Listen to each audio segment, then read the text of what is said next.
T minus 24 hours. When this post, well, the title says it all.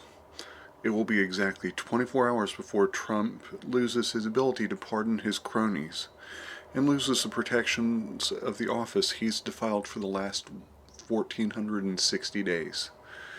There will be pomp and ceremony and pretty words. There will also be the specter of the violence Mr. Trump has encouraged since before that dark day in November 2016.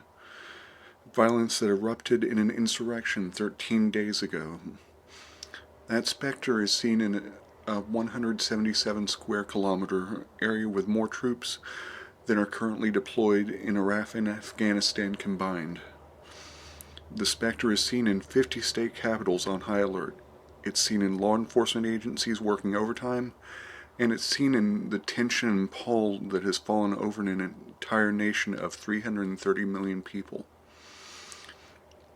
For all that our nation has engaged in war, for all that our conservative leaders love it, we are a nation who hasn't really seen the consequences of it on our own soil. For Hawaii, it has been since World War II. For the mainland, it's been far longer, well outside of living memory. For those outside of the United States, that's what's so jarring here. This was an act of war, an act of treason.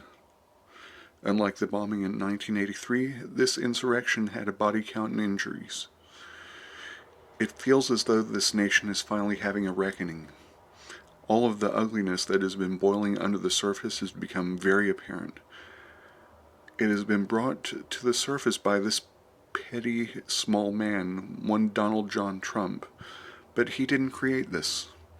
He didn't cause this ugliness. He didn't start this racism, this xenophobia, this petty, childish bullying. He merely normalized it. He merely brought it to the surface.